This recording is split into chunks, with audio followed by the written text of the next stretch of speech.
Atmosfera në shtëpi ishte e tendosur prej ditësh, por askush nuk e kishte thënë hapur. Të gjithë e ndjenin. Fjalët ishin bërë më të shkurtra, shikimet më të mprehta, durimi më i hollë. Alba ishte përpjekur ta mbante veten. Kishte heshtur më shumë se ç'duhej, kishte kaluar situata pa reaguar, por atë moment e ndjeu që diçka po i kalonte kufit. Ludo foli pa menduar gjallë.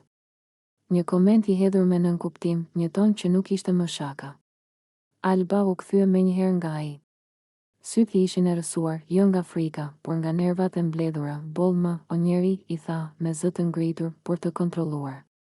Mos më acaro. Salla u qetësua për një çast. Disa banor ulën sytë. Të tjerë u shtangën. Alba vazhdoi, pa e ulur shikimin, kam familje, tha ajo. E di shumë mirë si duken këto gjëra nga jashtë. Nuk jam këtu për t'u bërë temë bisede apo për t'u provokuar çdo ditë. Zëri i saj dridhej lehtë, jo nga pasiguria, por nga përmbajtja. Ishte ai lloj dridhjeje që vjen kur ke duruar gjatë dhe më në fund flet. Ludo u përpoq ta kthente situatën në autoritet. U drejtua pak më shumë, me një ton më të ashpër se zakonisht. Ta kam thënë, i u përgjigj ai. Mos e ço situatën deri aty sa të dalë jashtë kontrollit. Këtu ka rregulla.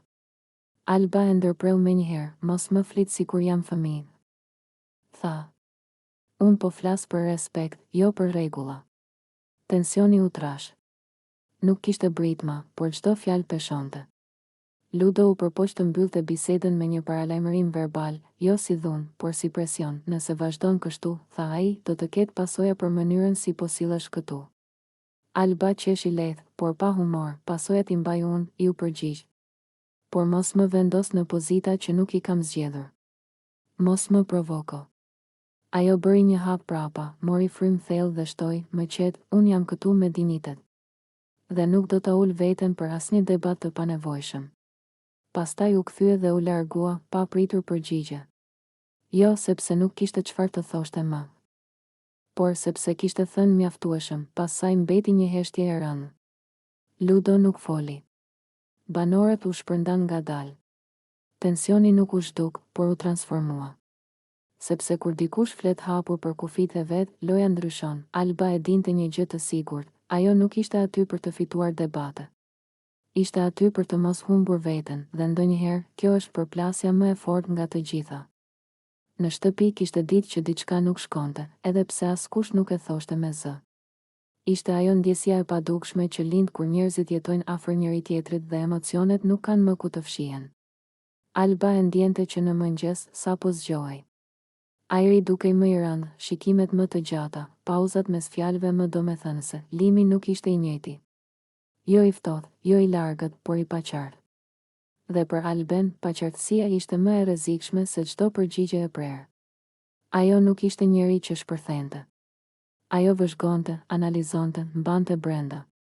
Por edhe durimi ka kufit e vet, Dolce dhe Bia ishin prani që sillnin tension, jo domosdoshmërisht me qëllim, por me histori që nuk ishin mbyllur siç duhet. Alba nuk ndjente frikë prej tyre. Ndjente shqetësim nga mungesa e qartësisë së Limit. Dhe kjo e lodhte më shumë se çdo rivalitet. Një pasdite, ndërsa banorët rrinin shpërndar, Alba e pa Limin duke qeshur me një qetësi që dikur i përkiste vetëm asaj. Nuk reagoi. Nuk u ngrit. Nuk foli. Vetëm e vuri re. Dhe kur Alba vëren, zakonisht do të thotë se diçka po mblidhet, mbrëmja e gjeti të vendosur. Jo e zemëruar. E qartë, ajo e ndaloi në një kënd të qetë të shtëpisë, larg zhurmave. Qëndroi drejt, pa i u afruar shumë, pa e prekur. Vetëm me praninë e saj, duhet të flasim, tha, me një zë të ulët. Por të palëkundur, ai e kuptoi menjëherë që nuk ishte bisedë e zakonshme. U përpoq të buzëqeshte, por Alba nuk e pasoi. Unë nuk jam këtu për të kontrolluar, vazhdoi ajo. As për të ndaluar. Por ka gjëra që nuk i pranoj. Ajo foli ngadalë, duke peshuar çdo fjalë. Nuk kishte akuza, por kishte kufi. Nëse vazhdon me këtë paqartësi, tha ajo, nëse hap dyer që nuk i mbyll dot, nëse përfshin ndjenjat e njerëzve pa marrë përgjegjësi, unë nuk do të jem pjesë e kësaj. Emrat u përmendën jo si kërcënim, por si realitet. Si vije kuqe, këtu çdo gjë shihet, shtoi Alba. Publiku, banorët, të gjithë. por mbi të gjitha, ne jetojmë me veten tonë. Dhe unë nuk do të jetoj në diçka që më ul. Limi u përpoq të fliste, por ajo nuk po kërkon të justifikime. Kjo është zgjedhja jote, përfundoi ajo. Por ky është kufiri im. Pastaj u largua. Pa dram. Pa lodh. Pa kthyer kokën pas. Dhe pikërisht kjo e bëri momentin të rënë. Sepse Alba nuk po largohej nga frika. Po largohej nga vetë respekti, ditët që pasuan ishin të heshtura, por të ngarkuara. Limi u bë më i menduar. Dolce e ndjeu ndryshimin. Bia po ashtu. Alba nuk u përfshi më në tensione. Ajo qëndroi një hap mbrapa, e qetë, e përmbajtur, dhe kjo qetësi u bë presion, sepse kur dikush nuk të ndjek, nuk të pyet, nuk të kërkon, fillon ta kuptosh peshën e mungesës së tij. Limi e kuptoi se nuk mjaftonte më të ishte i sjellshëm apo i paqartë. Duhej të ishte i sinqert. Me veten. Me zgjedhjet e tij, Alba nuk kërkoi premtime. Nuk bëri skena. Nuk e testoi. Ajo thjesht qëndroi te fjala e saj, dhe aty u kuptua diçka e rëndësishme, nuk janë kërcënimet që vendosin kufi, por njerëzit që dinë të largohen pa zhurmë. Heshtja para stuhis, në shtëpi kishte ditë që qarkullonte një heshtje e çuditshme. Jo ajo qetësia e zakonshme mes njerëzve që janë lodhur nga bisedat, por një heshtje që fshihet pas shikimeve, pas pauzave të gjata, pas fjalëve të mbetura në mes. Limi e ndjente çdo mëngjes që zgjohej. Ishte sikur ajri ishte bërë më i rëndë, sikur diçka po kërkonte të ndodhte. Dolce kishte qenë pranë tij për një kohë. Mjaftueshëm sa të krijohej një afërsi, mjaftueshëm sa të lindnin pritje. Por diçka kishte nisur të zbehej. Jo nga mungesa e respektit, por nga mungesa e qartësisë. Kur ndjenjat nuk thuhen me zë, ato ose rriten, ose shuhen. Alba, nga ana tjetër, ishte bërë prani e vazhdueshme në mendjen e tij pa e kërkuar. Jo me fjalë të mëdha, jo me gjeste të tepruara. Ishte mënyra si ajo e shikonte drejt, pa e vënë në siklet. Mënyra si nuk kërkonte përgjigje, por prani. Dhe kjo, për Limin, ishte më e fortë se çdo ftesë i. Shikimet që nuk fshiheshin më në një pasdite të qetë, ndërsa dritat e sallonit përhapej butë, Alba u ul pak më larg, por jo aq sa të mos ndjehej. Ajo po lexonte diçka, por her pas here ngrinte syt. Limi e ndjeu. Nuk ishte rastësi. Ishte një lloj komunikimi i heshtur që nuk kishte nevojë për fjalë. Dolce e vuri re ndryshimin. Nuk bëri sken. Nuk foli. Por heshtja e saj ishte më e zhurmshme se çdo ankesë. Ajo e dinte se diçka po i rrëshiste nga duart, jo sepse dikush po ja merrte, por sepse ndoshta ajo vetë nuk po e mbante më. Limi u gjend mes dy ndjenjave, përgjegjësisë për atë që kishte qenë dhe nevojës për të qenë i sinqert me veten. Ai nuk donte të lëndonte askën. Por e kuptoi se vonesa po e bënte plagën më të thellë. Biseda që su shmang më, mbrëmja erdhi ngadalë. Disa banor u shpërndan. Dritat u ulën. Limi e gjeti veten duke ecur drejt oborrit, ku Alba qëndronte vetëm. Ai ndaloi një çast. Mendoi të kthehej. Por nuk u kthye. Po rri këtu? E pyeti ai, me një zë që përpiqej të dukej i zakonshëm. Po, tha Alba. Është më qetë. Ata u ulën pranë, me një distancë të vogël që dukej e madhe. Heshtja nuk ishte e sikletshme. Ishte e sinqert, ka kohë që po e ndjej këtë, tha ai më në fund. Dhe nuk dua të shtirem më. Alba nuk foli. Vetëm e dëgjoi.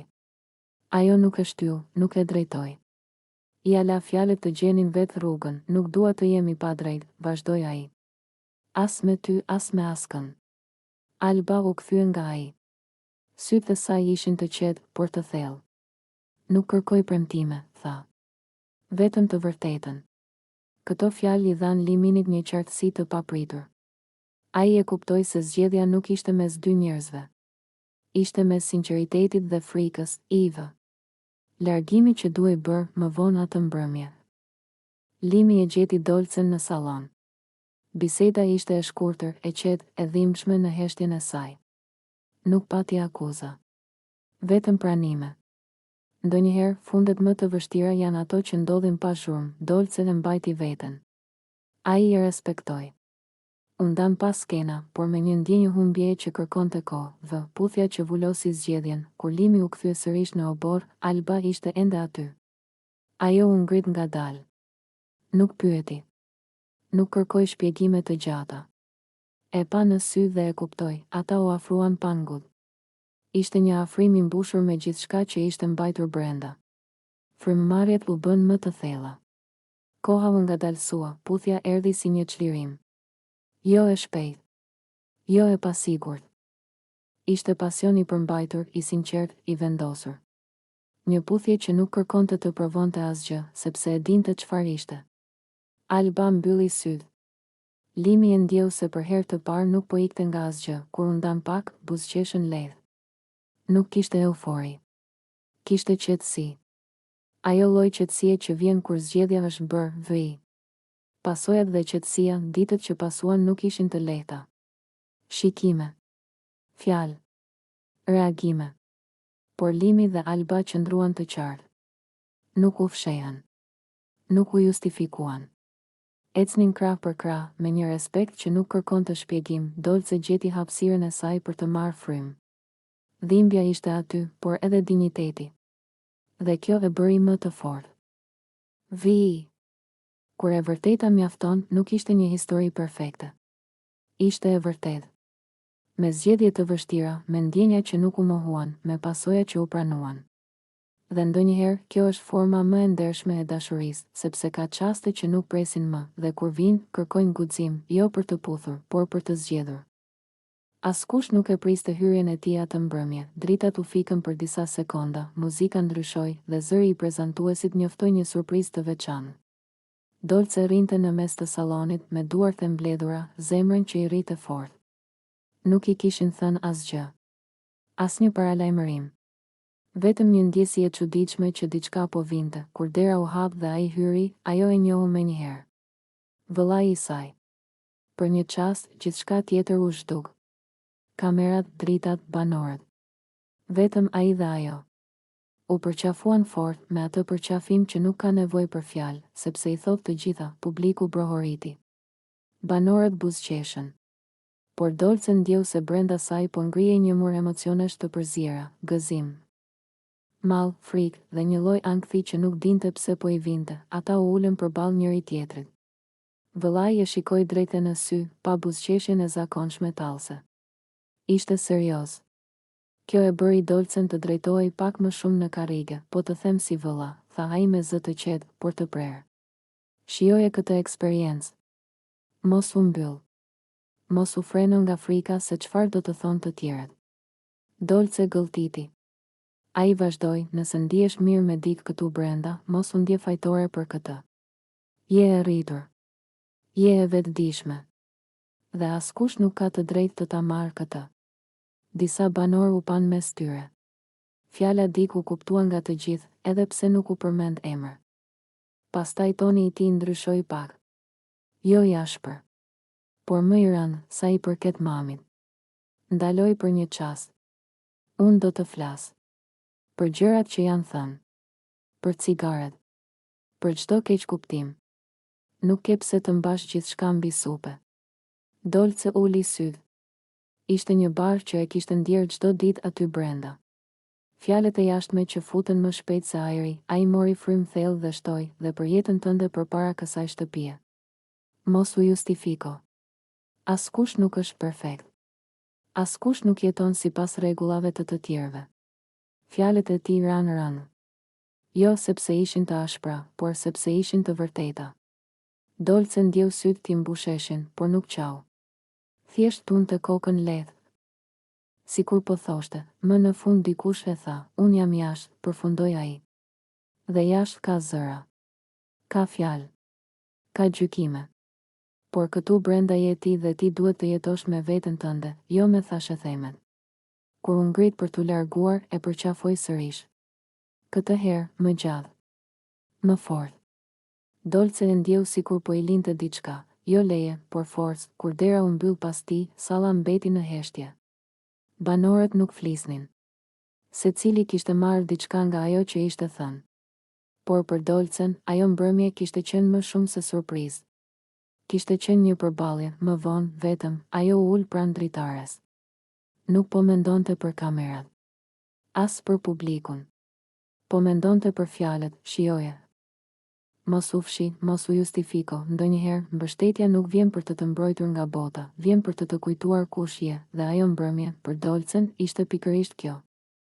Dolce kishte hyrë në atë shtëpi me bindjen se do të ishte e fortë. Jo e ftohtë, jo e distancuar, por e vetëdijshme për çdo hap. Ajo e dinte që çdo derë e mbyllur kishte sy, çdo heshtje kishte jehon dhe çdo afrim interpretohej. Megjithatë, kishte gjëra që nuk planifikohen dot, ditët kalonin me një ritëm të çuditshëm. Ngadalë, por me peshë. Çdo mëngjes sillte një version paksa ndryshe të vetes, dhe çdo mbrëmje e kthente në mendime më të thella. Dolce filloi ta ndjente veten të ndarë mes asaj që ishte dhe asaj që pritej të ishte. Limi nuk u shfaq si dikush që kërkonte vëmendje. Përkundrazi, ishte aty, i qetë, i vëmendshëm, gjithmonë një hap larg, sikur të mos donte të prishte balancën. Pikërisht kjo e bëri të dukshëm për të. Jo fjalët, por mënyra si dëgjonte. Jo veprimet e mëdha, por prania, fillimisht ishte thjesht bisedë. Fragmente jete, mendime të përgjysmuara, net ku flitej për gjëra që nuk kishin lidhje direkte me ndjenjat, por që i afronin pa e kuptuar. Dolce e ndjeu gradualisht se po hapej, jo sepse duhej, por sepse donte. Një mbrëmje, pasi shurma e ditës ishte shuar, ajo mbeti vetëm në sallon. Dritat ishin të zbehta, kamerat të heshtura, ose të paktën kështu dukej. Limi u ul pak më larg. Nuk foli. Nuk kishte nevojë. Heshtja ishte e mjaftueshme. Dolce e kuptoi se kishte momente që nuk kanë nevojë për emër. Momente që nuk kërkojnë sqarim. Vetëm praninë e dikujt që nuk të shtyn, nuk të kërkon, por të lejon të jesh. Afërsia mes tyre u ndërtua si një rrugë e ngushtë, hap pas hapi, pa nxitim. Një shikim që zgjaste pak më shumë. Një buzëqeshje që nuk kërkonte përgjigje. Një ndjenjë që nuk bërtiste, por që qëndronte. Dolce shpesh mendonte për mënyrën si publiku e sheh gjithçka bardhë e zi, ndërsa jeta është gjithmonë në nuanca. Ajo nuk donte të ishte as heroin, as viktim. Donte të ishte e vërtetë. Dhe kjo ishte më e vështira. Me kalimin e ditëve, tensioni nuk u rrit me dramë, por me ndjesi. Me ato momente të vogla që mbeten gjallë. Ajo filloi ta kuptonte se ndonjëherë lidhjet më të forta nuk janë ato që shfaqen hapur, por ato që ndërtohen në heshtje. Një natë, ndërsa biseda u ndal dhe gjithçka u qetësua, Dolce ndjeu se diçka kishte ndryshuar brenda saj. Jo sepse kishte ndodhur diçka e madhe, por sepse ajo nuk po i ikte mendjesisë. Po e pranonte. Ajo e kuptoi se kjo histori nuk ishte për famë, as për strategji. Ishte për një moment njerëzor, për një ndjesi që nuk blihet dhe nuk shitet. Për guximin për të qëndruar në një çast pa u fshehur. Kur ajo u shtri për të fjetur, mendimet nuk ishin të zhurmshme. Ishin të qarta. Dhe kjo ishte e re për të. Nuk kishte premtime. Nuk kishte plane. Vetëm një ndjenjë që i thoshte se diçka e vërtet kishte ndodhur, qoftë edhe vetëm brenda saj. Disa histori nuk kanë kulm dramatik, ato nuk mbyllen me zhurmë, ato thjesht lënë një shenjë të heshtur, dhe kjo është mjaft. Zjarri që nuk dukej, por ndjehej. Dolce nuk e kishte menduar kurrë se një heshtje mund të digjte kaq shumë. Dhoma ishte e mbushur me dritë të zbehtë, ajo lloj drite që nuk vjen nga llambat, por nga momentet që janë gati të ndodhin. Limi ishte aty, jo shumë larg, jo shumë afër, mjaftueshëm sa prania e tij të ndihej në ajër, në frymëmarrje, në lëkurë. Ajo rinte e qetë, por brenda saj gjithçka lëvizte. Çdo mendim i shpërndar, çdo ndjesi e përmbajtur, çdo pritje që ishte mbledhur prej ditësh, ndoshta prej javësh. Nuk ishte vetëm dëshirë. Ishte ajo ndjenja që lind kur dy njerëz e dinë se diçka do të ndodhë, por ende nuk e prekin. Limi e shikonte pa e ngulur shikimin. Ishte ai lloj vështrimi që nuk pushton, por fton. Dolce e ndjeu. Ndjeu se po afrohej diçka e butë dhe e fortë njëkohësisht. Zemra i rrite ngadalë, por thellë, sikur po numëronte sekondat. Kur ai lëvizi, ishte pothuajse e padukshme. Një hap i vogël. Një afrim i lehtë. Asgjë dramatike. Por për të, ishte si një valë që afrohej në breg, e qetë, por e pashmangshme. Ajo ngriti sytë dhe u takuan. Në atë çast, gjithçka tjetër humbi rëndësinë. Nuk kishte kamera, mure, zëra. Vetëm ajo ndjenje e nxehtë që i ngrihej nga stomaku drejt kraharorit. Ajo e kuptoi, po digjej nga brenda, jo nga nxitimi, por nga pritja e gjatë. Ai nuk e preku menjëherë. Dhe kjo e bëri gjithçka më intensive. Afërsia pa kontakt ishte më e fortë se çdo prekje. Frymëmarrjet e tyre u sinkronizuan pa e kuptuar. Dolce ndjeu ajrin të rëndoi, sikur çdo molekul po mbante një sekret. Kur buzët e tij ju afruan, ajo nuk lëvizi. Nuk kishte frikë. Vetëm një dorëzim i heshtur. Puthja erdhi ngadalë, e kujdesshme, si një premtim që nuk do të thyej. Ishte e butë, por e mbushur me emocion të papërmbajtur. Dolce mbylli syt instinktivisht. Në atë çast, bota u tkur në atë ndjesi, nuk ishte një puthje që kërkonte. Ishte një puthje që ndjente. Qëndroi aty, gjatë, e qetë, por e ngrohtë. Dolce ndjeu sikur po shkrije jo nga nxehtësia, por nga lehtësimi. Si të më në fund dikush po e shihte ashtu siç ishte. Kur puthja u thellua, nuk kishte ngud. Ishte një ritëm i përbashkët, një gjuhë pa fjalë. Çdo sekondë zgjaste më shumë se zakonisht. Çdo ndarje e vogël mes buzëve sillte një dëshirë të qetë për t'u kthyer sërish aty. Dolce ndjeu një dridhje të lehtë në shpinë, jo nga prekja, por nga kuptimi. Ajo e kuptoi se kjo nuk ishte thjesht një moment. Ishte një ndalesë në kohë. Një çast ku gjithçka e vjetër humbiste peshë dhe diçka e re merrte formë. Kur u ndan pak, ballët e tyre u prekën. Frymëmarrjet ishin të thella, por të qeta. Ajo buzëqeshi lehtë, jo nga lumturia e zhurmshme, por nga ajo e heshtura që mbetet gjallë. Limi nuk tha asgjë. As ajo. Nuk kishte nevojë, ajo ndjeu se zjarri brenda saj nuk po shuhej. Po bëhej më i qetë, më i thellë, më i qëndrueshëm. Një zjarr që nuk diqte për të shkatëruar, por për të ndriçuar, dhe në atë heshtje, Dolce e kuptoi se disa puthje nuk janë fundi i diçkaje. Janë fillimi i një historie që nuk ka nevojë të shpjegohet. Mëngjesi kishte ardhur pa zhurmë, siç vijnë vetëm ato mëngjese që nuk kanë nevojë të nxitojnë askënd. Drita e parë e diellit po hynte ngadalë nga dritarja, duke u shtrirë mbi muret e dhomës dhe duke lëvizur pothuajse pa u ndjerë. Ora nuk kishte rënë ende, por ajri e kishte atë ndjesinë e fillimit të një dite të re. Limi ishte zgjuar pak më herët. Nuk ishte zgjuar nga ndonjë alarm apo zhurmë, por thjesht nga ajo ndjesi e brendshme që ndonjëherë të hap syt pa arsye të dukshme. Qëndroi për disa çaste i shtrirë, duke dëgjuar heshtjen përreth, pastaj u kthye ngadalë nga ana e hygertës. Ajo ishte zgjuar gjithashtu, por nuk lëvizte. Syt i kishte hapur. Të qetë, sikur po mendonte për diçka që nuk kishte nevojë të ndahej me fjalë. Frymëmarrja e saj ishte e rregullt, e butë. Limi u ul pranë saj me kujdes, sikur të kishte frikë se mos e prishte atë qetësi të brisht. Për disa minuta nuk ndodhi asgjë. Vetëm prania e tyre, pranë njëri tjetrit. Pastaj, pa folur, Limi e ngriti dorën dhe e vendosi lehtë mbi shpinën e saj. Prekja ishte e ngrohtë, e ngadalshme, pa asnjë nxitim. Filloi ta fërkonte shpinën me lëvizje të vogla, të qëndrueshme, sikur po vizatonte një ritëm që vetëm ata të dy mund ta ndjenin. Minutat e para kaluan në heshtje. Hygerta mori frymë thellë dhe trupi i saj u çlirua pak nga pak. Ishte një ndjesi sigurie, një kujdes që nuk kërkonte shpjegim.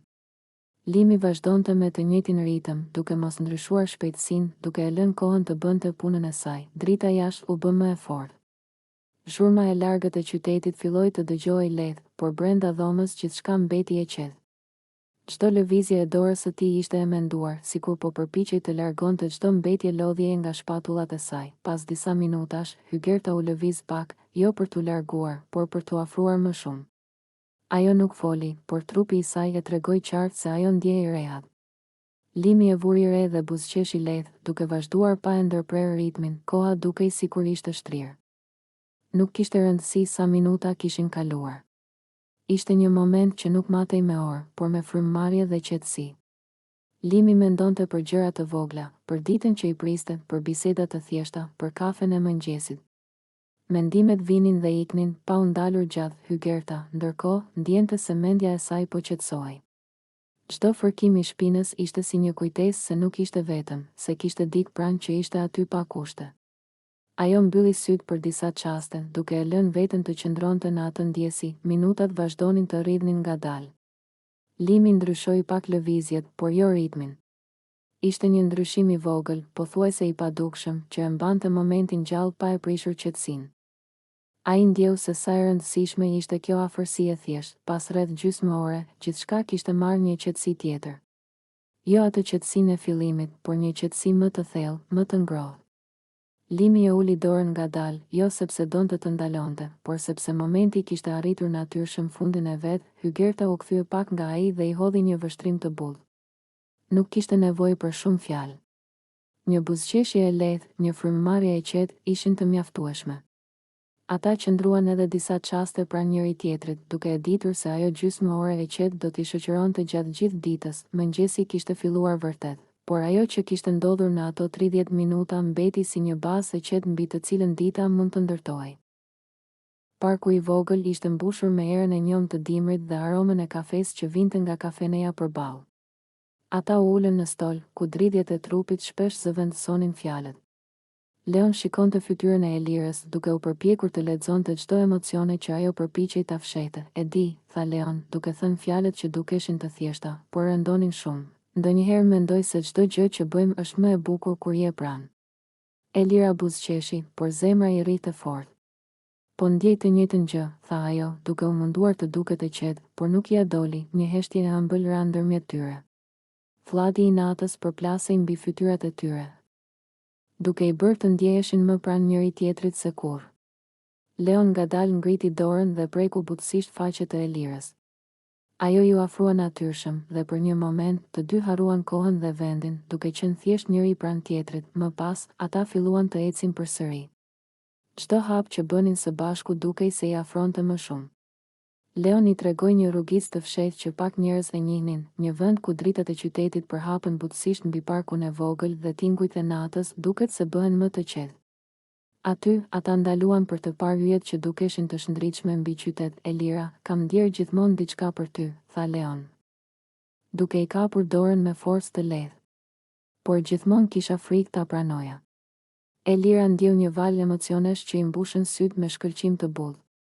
Unë gjithashtu. Gjithmonë e kam ndjerë këtë, përgjigjej ajo, duke mos larguar dorën nga e tij. Por ndonjëherë frika na mban larg asaj që duam më shumë. Leon buzëqeshi dhe afroi fytyrën e tij pranë asaj të saj. Nuk kishte nevojë për fjalë, shikimi i tyre foli më shumë se çdo deklaratë. Një ndjenjë e butë, e ngrohtë, filloi të përhapej ndërmjet tyre, duke e bërë natën më të gjallë se çdo diell i ditës. Ata u ulën përsëri në stol, duke folur për kujtime të vjetra dhe ëndra të reja. Dialogu i tyre ishte i qetë, por çdo fjalë dukej se sillte një magnetizëm të padukshëm, një afeksion që bëhej gjithnjë e më i vështirë për t'u injoruar. Një fllad erë solli aromën e pemëve dhe drurve të parkut, duke i bërë të ndiheshin sikur ishin të vetëm në një botë tjetër, larg çdo shqetësimi. Leon e kapi dorën e saj përsëri dhe këtë herë e mbajti më fort. Elira ndjeu një dridhje të ëmbël që i përshkoi trupin. Ishte një ndjesi që nuk mund ta përshkruante vetëm me fjalë, një përzierje e afeksionit, dëshirës dhe diçkaje që thjesht duhej të ndodhte.